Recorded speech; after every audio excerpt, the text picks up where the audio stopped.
Assalamualaikum warahmatullahi wabarakatuh. Bismillahirrahmanirrahim. Allahumma shalli wa sallim ala sayyidina Muhammadin wa ala alihi washabbihi ajmain. Amma ba'du. Sedanten ingkang kula hormati wabil khusus teman bapak kula Kiai Haji Agus Ali Masyuri. Beberapa kiai yang tanpa mengurangi rasa hormat saya hormati semua. Ini ada beberapa Gus. Ini saya ngaji insyaallah seperempat jam. Seperempat jam nanti yang menghisap Gus Kausar berapa Gus? 10 menit. Begini, sebetulnya saya membela semua umat Islam itu ahli jannah. Karena saya ini ibarat marketing. Kalau orang Kristen itu kan setiap orang mati sudah tenang bersama Bapak di surga. Jadi kampanye itu menarik sekali. Sementara kita sudah kiai, sudah imam masjid, sudah ulama, masih saja dikhawatirkan su'ul khotimah. Ini kalau kampanye ini tidak imbang, ini nanti saya takut kalah. Makanya saya bilang pokoknya semua orang mukmin itu ahlul jannah. Karena memang asli hadisnya seperti itu, man qala la ilaha illallah dakhala jannah. Bahwa kemudian ada beberapa kiai yang mungkin wataknya itu pesimis, kemudian bikin sekian aturan-aturan yang sebetulnya itu cerminan dari pesimisnya. Terus seakan-akan masuk surga itu susahnya bukan main. Nah itu saya tidak setuju karena tadi pasti kalah dengan kampanye sebelah yang setiap orang mati dibilang sudah tenang sama Bapak Pak di surga. Jadi ini penting. Terus kedua saya bilang agama ini sudah begitu baik. Masa kunci surga sudah dibocorkan miftahul jannah la ilaha illallah. Masa sudah pegang kuncinya nggak jadi masuk surga itu kan aneh. Ya sudah masuk saja, tapi tidak usah minta bantuan saya, masuk aja. Sudah pegang kuncinya. Terus ketiga, kenangan terburuk saya ketika jadi kiai itu gini. Saya ada beberapa guru SD datang ke saya. Ini agak-agak masalah besar. Gus boleh enggak buka ujian nasional yang masih disegel? Semua guru bilang enggak boleh, itu kriminal. Ada satu guru yang bikin analogi agak kacau. Boleh saja. Wong ujian di kuburan saja dibocorkan para kiai enggak apa-apa.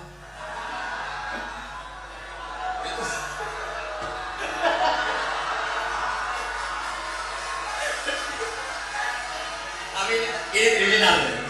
Perhatian kepada kiai, enggak boleh memukul pemateri.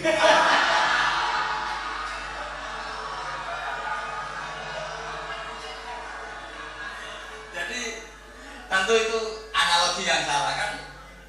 Marobuka kan, Tuhan kamu siapa, Nabi kamu. Tuhan kamu siapa, Nabi kamu siapa, imam kamu siapa. Ini kan sudah dibocorkan oleh para kiai. Artinya apa? Nah iso jawab kebablasan gitu. Terus guru ini berpikir kalau ujian akhirat sekrusial itu saja bisa dibocorkan, kenapa ujian nasional tidak boleh? Tentu ini kiasan salah, saya tidak ngajari seperti itu. Tapi saya ngajari ke kalian betapa mudahnya masuk surga. Kunci jawaban sudah dikasih, kunci pintu masuk sudah dikasih. Kok sampai nggak masuk itu kebablasan? Paling salah gurunya. Jadi ini kenapa saya sering cerita orang mukmin semua itu min ahli jannah itu saja. Sama tidak usah takut su'ul khotimah, tidak usah takut berlebihan seperti itu. Karena setahu saya, setidaknya saya mewakili ulama zaman ini. Rata-rata guru kita ini berwadab saat itu dalam berkeyakinan berpikir tentang Allah. Di antara ini yang mulai saya ngomong serius, supaya tadi kan biyonannya sudah diambil Gus Reza sama Gus Kausar. Saya tahu kenapa mereka biyon. Kalau ngomong serius takut kalah sama saya.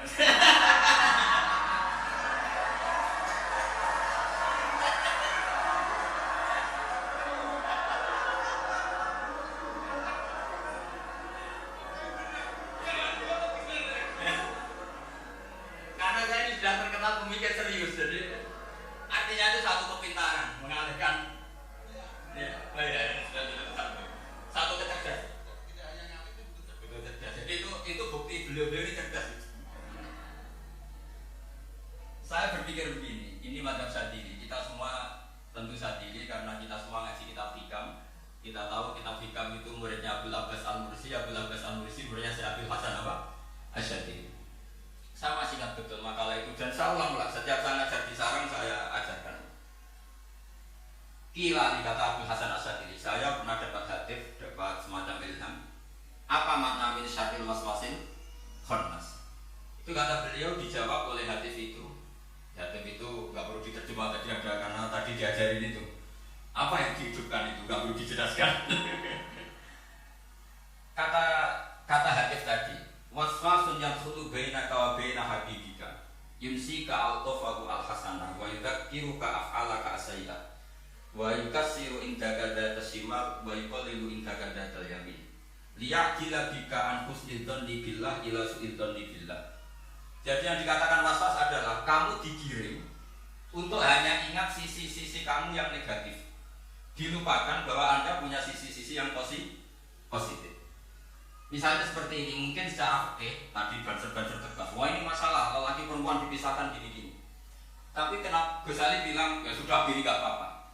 Sebetulnya ada rukhsah itu karena ini di depan umum. Yang paling pantangan Nabi itu layak luwana rojulun bimro'atin. Ini ada yang menjaminnya gitu. Malah khawatir saya di sini dipisah tapi setelah berduaan nggak bisa. Jadi toleransinya karena ini di depan umum itu masih ada toleransinya. Layak luwana rojulun bimro'atin. Begitu juga ketika kita dosa, misalnya kita dosa. Orang Islam setiap dosa itu pasti ingat salahnya, kemudian istighfar. Dan ketika satu kebaikan dibandingkan keburukan, itu kata semua ulama, karena sayi'ah itu bernilai 1, kebaikan bernilai apa? 10. Itu masih 100 berapa? 9. Jadi itu cara berpikir Abu Hasan Asy'ari. Kenapa kamu harus berpikir positif tentang Tuhan? Sekali berpikir tentang negatif itu bahaya betul. Misalnya begini, kamu berpikir stare wangi jadi kiai, sujud, rukuk, ternyata tetap lebih neraka. Gunanya apa? Itu menurut saya kan nggak punya akal. Sujud itu satu kelaziman menghamba kepada Allah. Normalnya seorang hamba itu ya sujud. Kemudian gara-gara kamu ingin masuk surga, terus logika kamu dibalik. Gunanya apa saya sujud? Ternyata saya masuk neraka. Itu pertanyaan yang benar-benar bodoh dan itu menjadikan Allah benci. Logikanya dibalik begini. Ini saya ngomong serius karena ini bentuk kemenangan saya ini kemenangan saya. Saya berkali-kali ngomong di kota pelajar di Jogja karena banyak pemujinya juga. Bukan sekedar pendamping tapi pemuji. Banyak yang profesor, bukan sekedar dokter, banyak yang profesor. Jadi yang ini dong. Begini, saya pernah ditanya sama seorang dosen, Gus, saya ini ngaji hadis banyak, tapi ada yang saya tidak paham, yaitu man qala la ilaha illallah dakhala jannah, ada kalimat wa in zana wa in sarqa. Meskipun pernah zina, pernah maling. Ini kan seakan-akan mentoleransi perzinahan dan pemalingan. Terus saya bilang, oh mana hadis itu seperti ini. Jadi kebenaran absolut, kebenaran yang mutlak itu tidak akan terganggu oleh status perilaku seseorang. Saya berkali-kali memberi contoh. Orang yang ditangkap KPK akan bilang 1 tambah 1 2. KPK-nya juga bilang 2. Rivalitas dalam politik, Pak Prabowo ya bilang 2, Pak Jokowi juga bilang 2. Orang yang zaniyah, yang lonte pun akan bilang 2. Muftinya juga bilang 2. Ketua MUI-nya juga bilang 2. Artinya gini, kebenaran yang absolut adalah kebenaran yang siapapun akan meyakini seperti itu. Seperti 1 tambah 1 2. Kamu punya musuh bilang 2. Kalau ibu-ibu ini punya maru, ya marunya bilang 2 tadi tambah mama, nggak tahu saya terjemahnya apa tadi. Nah, kebenaran yang absolut itu kebenaran yang siapapun pasti mengakui. Dan uniknya begini, saya kalau nanti saya pernah ngaji acara himbah, acara pondok sarang di Demak. Kalau kamu bilang 1 ditambah 1 menjadi 2, untuk mengatakan 2 itu kamu butuh hadiah enggak? Mereka semua jawab enggak. Kita semua biasa saja mengatakan tembok itu putih. Kenapa? Karena memang putih. Kita mengatakan 1 tambah 1 2 karena memang kita tanpa presentasi dapat hadiah, dapat penghormatan. Kenapa untuk mengatakan Allah itu Tuhan kita butuh surga? Memangnya kalau tidak ada surga Allah tidak jadi Tuhan? Ini problem orang soleh-soleh yang terlalu pesimis. Makanya nanti orang-orang soleh itu masuk surganya berat. Tapi kalau orang alim lebih gampang kira-kira seperti itu. Iya, karena kan imannya lebih bagus. Dalam hadis qudsi Allah ini yang dibeli orang-orang soleh.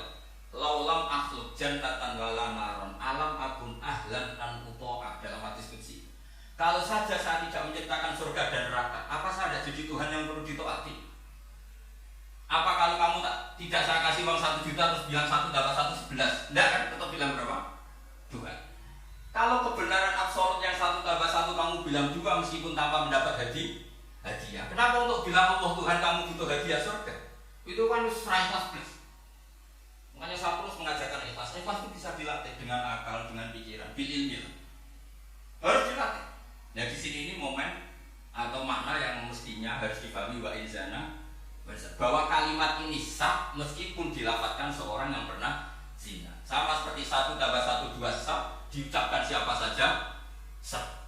siapapun akan mengucapkan itu secara ikhlas. Ini penting saya utarakan. Sehingga setelah ada firqah-firqah takfiri yang mengatakan orang megang keris itu sirik, ke kuburan sirik, ini sirik, itu salah besar. Salahnya adalah tadi kalimat-kalimat atau kebenaran-kebenaran absolut ini sudah jadi sebuah taqwaman ahsan min al-waisqa. Kalimat ini begitu absolut di hatinya orang mukmin. Sehingga ketika terganggu oleh hal-hal yang adat istiadat kayak pegang keris, kayak apa, ini tidak mengganggu. Tetap kualitas iman di atas keyakinan adat membawa apa keris. Kalau orang membawa keris menjadi syirik karena percaya sama makhluk. Orang misalnya kejawen kalau nggak bawa keris nggak nyaman. Orang kota itu kalau nggak bawa ATM juga nggak nyaman. Itu tidak dihukumi syirik. Kamu pergi lupa bawa HP nyaman enggak? Nah, kenapa tidak dihukumi syirik?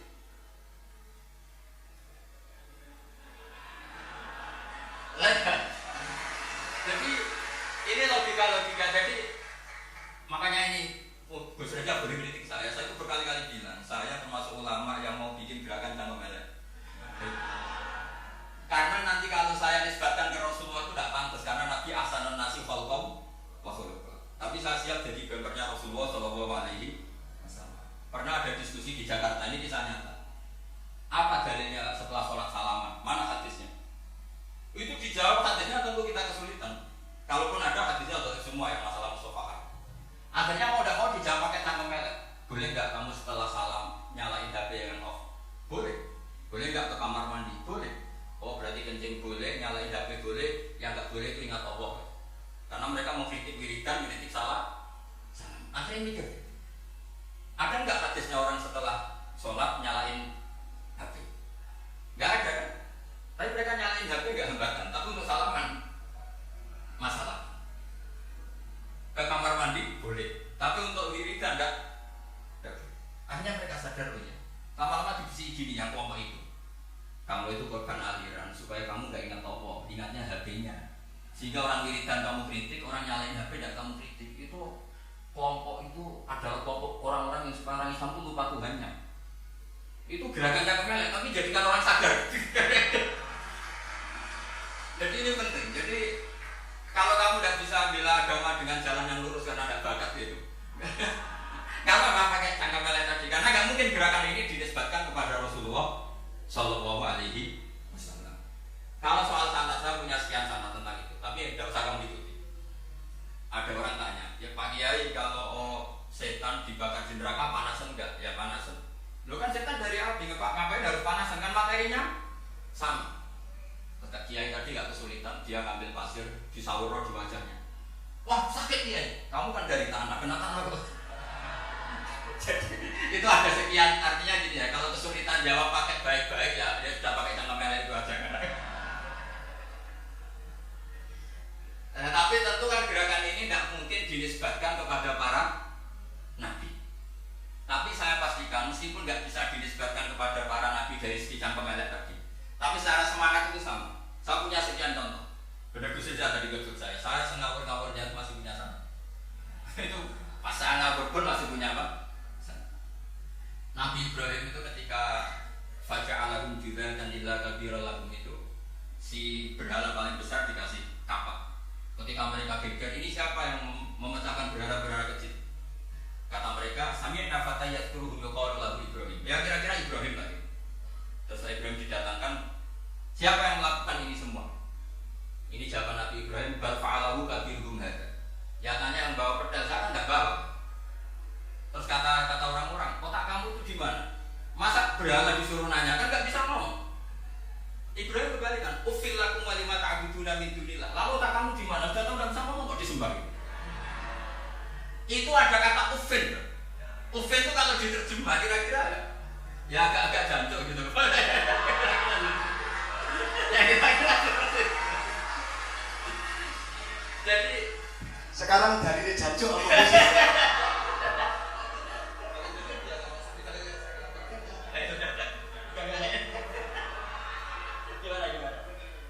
Jancuk itu jadi daksu, dak tinggalkanlah suan perkara sing elek. Krono ilati wong Surabaya kakean rawon akhirnya ngomongnya jancuk.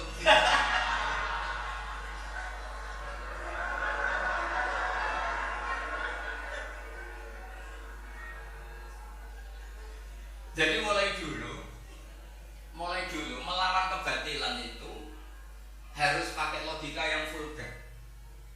Karena memang nggak mungkin dengan bahasa pria itu nggak mungkin. Dan ini penting saya utarakan. Nah, kalau nanti nggak mungkin dinisbatkan kepada Rasul karena Nabi adalah ahsanun nasi khalqa wa khuluqa, kita yang ngambil alih saja. Gus Reza, saya Gus Hafsan itu tentang kemenak kan pantas. Bos, selain bakat ya sudah. Nah, apa aturan? Karena memang itu cara kita menjelaskan kebenaran.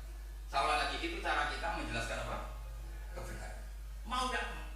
Saya pernah ditanya sama seseorang, Gus, beberapa nabi itu kan poligami. Poligami itu bukti hiperset. Karena yang tanya itu orang nasionalis yang nggak pati senang Islam. Terus tak balik tanya, perempuan itu masuk lemah nggak? Iya lemah. Kalau nolong lemah satu itu gimana? Ya baik. Kenapa nolong dua jadi tidak baik? Harusnya kalau nolong tiga tidak baik. Tapi saya ada dukung poligami. Nah, ini cerita. Setidaknya mereka jadi ingat. Saya itu pernah ditanya agak-agak orang ateis.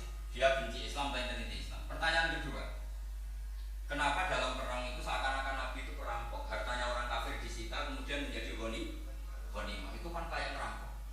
Terus saya tanya gini, kalau ada penjahat ke rumah kamu kemudian pakai senjata api, setelah kamu ringkus, itu senjata api kamu kembalikan apa kamu sita? Oh ya saya sita, kalau tak kembalikan dipakai ngerampok lagi. Ya sama seperti itu, kalau kekuatan mereka dikembalikan akan dipakai kekuatan mereka lagi. Jadi ya lagi-lagi ini kemenangan orang serius. Karena nanti gulanya sudah dinaikkan sama Gus Salah sama Gus Riza. Nah, kenapa saya ngajar begitu rileks, begitu santai? Karena pikiran saya sederhana. Fa innal uqula muttarratun ila qadiril haq. Akal sehat pasti dipaksa menerima apa? Kebenaran. Jika kebenaran itu tidak usah ngomongkan secara serius, secara tidak perlu. Kebenaran itu mudah diterima. Saya itu pernah ngaji berkali-kali di Jogja di mana-mana sampai ada buku seorang dokter nulis tesisnya itu bangga lagi menjadi muslim setelah ngaji saya. Karena saya menerangkan itu ringan. Orang Islam itu harus mencintai Allah. Ciri utama cinta itu tidak tegang, rileks. Saya bilang begini, kalau kamu pernah 1 tahun digratisi orang rumah, makanan, kamu kira-kira itu mudah nggak mencintai orang yang berjasa sama kamu pinjemin rumah dan ngasih makan gratis? Mudah kan? Apalagi kita ini mudah mencintai orang yang pinjemin mobil 1 tahun, ngasih rumah 1 tahun, apalagi selamanya. Kenapa kita tidak mudah mencintai Allah yang memberi kita bumi, air, oksigen, semua yang kita dikasih Allah? Akhirnya mereka mikir, mau mencintai seseorang yang ngasih dalam durasi 1 tahun saja mudah, apalagi mencintai Allah yang ngasih kita tanpa batas. Jadi disebut walladzina amanu asyaddu hubbal. Orang mukmin itu mudah sekali mencintai Allah. Caranya dilatih tadi. Kita mudah mencintai orang yang berjasa sama kita. Kenapa tidak mudah mencintai Allah yang tentu jasanya lebih besar? Karena akhir-akhir ini banyak orang yang terlalu nadir, terlalu apa? Kata Nabi kan basiru wala tunafiru yasiru wala tu'assiru. Sehingga saya bikin gerakan. Pokoknya semua orang mungkin pasti masuk surga. Nanti soal ada kesalahan-kesalahan kecil yang menjadikan orang suul khotimah itu sifatnya kehati-hatian. Jangan menjadi hukum. Hati-hati itu tidak menjadi hukum. Kalau kamu nyupir hati-hati itu bukan berarti pasti kecelakaan. Enggak. Hati-hati itu ya hati-hati saja, tidak menjadi. Ini penting saya utarakan karena kubu sebelah kampanye sudah tadi setiap mati mesti tenang bersama Bapak di surga. Sementara kita mau kampanye, kamu sholat tidak mesti diterima, haji tidak mesti diterima, jadi kiai tidak mesti masuk surga. Coba kalau kita kampanye gitu terus, yang mau jadi muslim itu siapa? Jadi ini sudah tak perhitungkan matang-matang saya milih macam seperti ini. Ya ini saya pikir sudah, ini pembandingnya supaya punya waktu.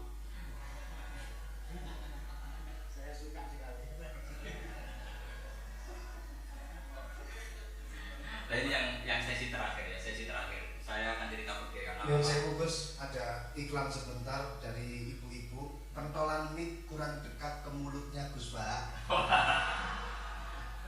Sehingga suaranya tidak terdengar sampai ke belakang. Oh, gitu. Pentolannya didekatkan Gus. Oh, gitu.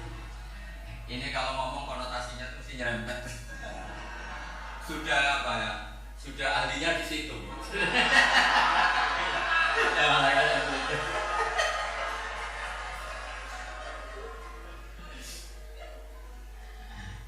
Dalam sesi terakhir saya cerita pentingnya pembanding.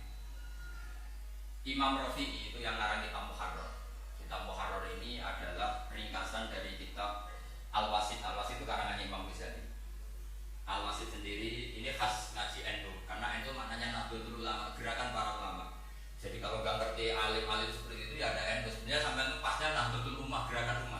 Tapi kan sudah jadi partai politik Nahdlatul. Karena katakan itu Nahdlatul Ulama, gerakannya para ulama. Imam Rafi'i itu berpendapat sujud itu cukup pakai badut, pakai jidat. Itu dalam kitab Muharrar. Wal asoh anna sujud yasihu mau cukup bimatil jabah. Ketika Imam Nawawi mentasih kitab Muharrar namanya Minhajul Thalibin, itu mengkritik Imam Rafi'i. Kata beliau sujud itu untuk sah harus libatkan 7 anggota karena berdasar hadis umirtu an asjuda ala sapati akzumin, yaitu al-jabhah wal yaden wal rubaten wal qadamen, yaitu jabhah 2 tangan, 2 lutut dan 2 qadam. Akhirnya saya ngecek di kitab asli Imam Rafi'i termasuk Ashabut Tarjih dan Imam Nawawi. 2 orang ini khilaf. Kan nggak mungkin kita sebagai musohadnya karena yang khilaf ini 2 ulama besar, satu Imam Rafi'i, satu Imam siapa? Nawawi. Kita tidak bisa hanya mengikuti Fathul Mu'in yang mengatakan idza khalafa Nawawi wa Rafi'i qudima Nawawi, tidak bisa karena Imam Rambani ini sering ninduk sama kitabnya Imam Rafi'i karena senior Imam Rafi'i. Setelah saya cek di kitab kitab asli Mamba, satu sumbernya semua bapak-bapak Syafi'i. Ternyata Imam Syafi'i ngendikan hanya begini. Wa uhibbu, saya suka setiap orang Islam sujud itu melibatkan 7 anggota karena itu aman, pasti sah. Tapi wayak kamilu kata beliau, tapi mungkin saja sujud hanya waktu jabah itu sah. Kenapa kata Imam Syafi'i? Liqaulihi sallallahu alaihi wasallam atau li du'ai sallallahu alaihi wasallam fi sujud sajadalaka wajhi wa sam'i wa basari. Nabi ketika sujud itu hanya berdoa, ya Allah sujud kepada engkau wajhi wa sam'i wa basari. Nabi tidak menyebut wa yadi wa rubati wa qadam. Sehingga saya berkali-kali berkata ke sini, saya ini pembela umat. Sing sujudnya pitung anggota taklem, pantas dadi rois Suriah. Yang sujudnya badut tok ya tetap sah mengikuti mazhabnya Imam Rafi'i. Meskipun sudah saya anjurkan. Tentu sudah saya anjurkan. Alasannya Imam Syafi'i tadi, Rasulullah pernah berdoa dengan kata-kata sajadalaka wajhi, bukan diteruskan wa yadi wa rubati wa qadam.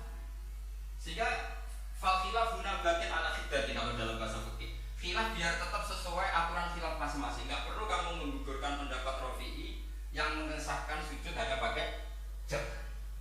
Ini penting karena tadi seperti saya katakan, yang sujud anggota itu ya masuk swarga mergo pintere. Sing nganggo bathuk tok ibu swarga mergo gobloke tadi karena aksaru ahli jannah al-ghur. Nah, ini mantap saya. Jadi saya ingin umat Islam itu baik-baik saja. Ya. Karena tidak mungkin lah kita tidak bela Islam di zaman akhir, tidak mungkin karena di kubu sebelah kampanyenya sudah seperti itu. Kalau kita ngomong ikhtiar, dia ira mesti kubu swarga, sing salat medhuk ora mesti husnul khotimah, wah kan jadi repot. Saya ini pengagum teori ikhlas, dilatih ini sama tadi dilatih ini. Saya ini malunya tadi saya mengatakan 1 tambah 1 2 itu meskipun tidak ada yang memberi hadiah tetap saya katakan 2. Saya mengatakan air itu dingin, tidak ada yang ngasih hadiah, saya akan bilang kalau air itu dingin, kalau api itu panas. Untuk hakikat-hakikat seperti itu saja saya jujur tanpa ingin imbalan. Tapi ketika hakikat mengenai Allah, kok saya minta imbalan surga dan nerakanya apa-apa? Kira-kira gitu lah, roh Suriah macam apa gitu.